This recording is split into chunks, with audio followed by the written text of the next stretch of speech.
menjelaskan bagaimana bangsa ini sebenarnya.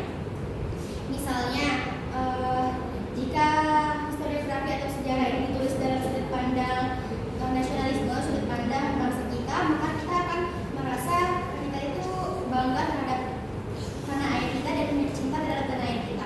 Sedangkan jika dalam perspektif dan sudut pandang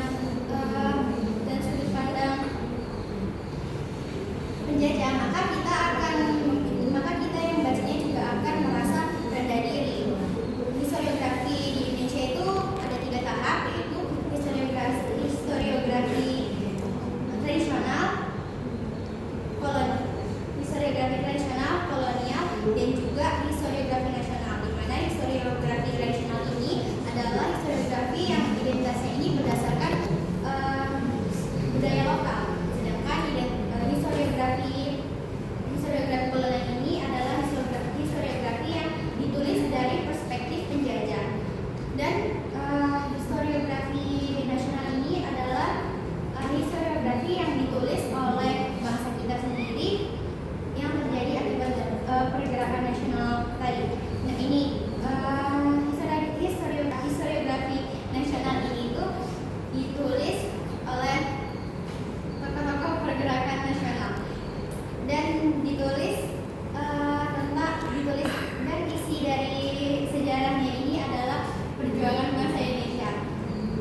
Dan ada juga historiografi kontemporer, di mana historiografi ini ditulis dari sudut pandang orang-orang yang tidak didengar, seperti kaum minoritas, orang biasa, dan juga kaum wanita. Nah, selanjutnya adalah materi membangun kesadaran sejarah yang akan disampaikan oleh rekan saya Rizky.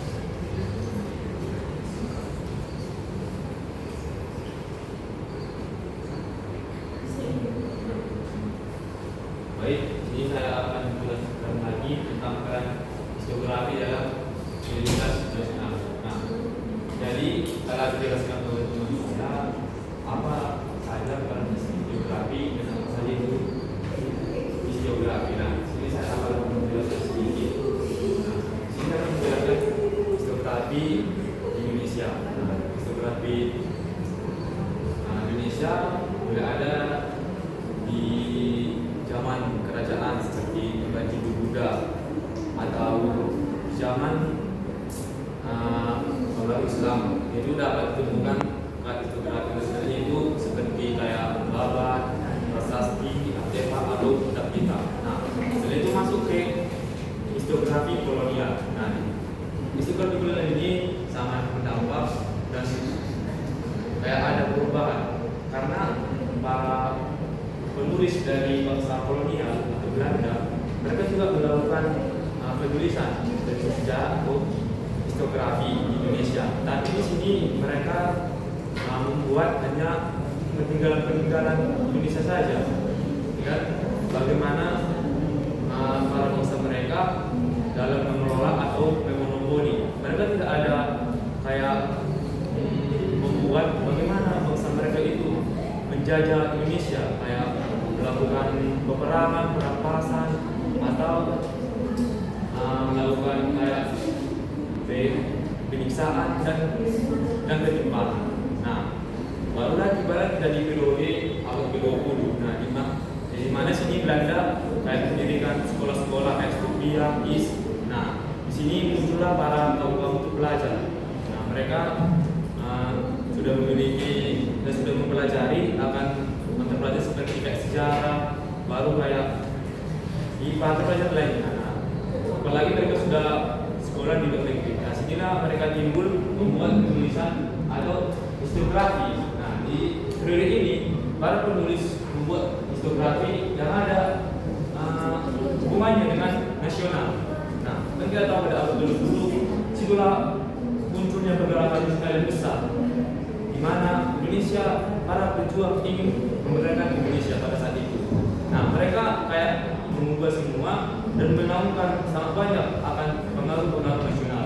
Nah, seperti kita tahu itu kayak berdirinya di Utama atau organisasi gerakan nasional lainnya. Nah, dan puncaknya pergerakan nasional atau puncaknya identitas nasional itu adanya kayak kayak Sumpah Pemuda, baru kayak pertemuan-pertemuan yang membawa rasa nasionalisme. Dan tibalah pada Agustus 1945, setelah puncak nasionalisme Indonesia mulai ada di segenap masyarakat Indonesia. Nah, dari situ kita dapat akan sedikit identitas nasional. Nah, tapi dari situ kita masuk ke faktor yang membangun sejarah. Nah, dari situ penting untuk kaum pemuda untuk mengetahui dan mempelajari akan sejarah dan juga akan rasa nasionalisme. Apabila kita nanti jadi guru, kita juga harus mempelajari dan menanamkan kepada anak kita itu rasa nasionalisme itu, agar nasionalisme itu tertanam di seluruh masyarakat Indonesia, baik itu pemuda, orang yang tua dan yang lain. Baik, selanjutnya akan oleh Anggun.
Dan yang kedua itu sastra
jadi kita dapat data yang kami gunakan dalam menjadi sumber bahan materi kami, yaitu sumber kami, berupa sejawat dan panelnya. Nah, selanjutnya referensi kami.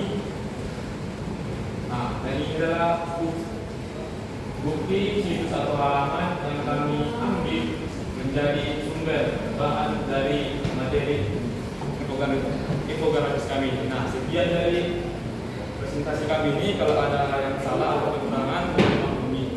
Sekian, selamat sore.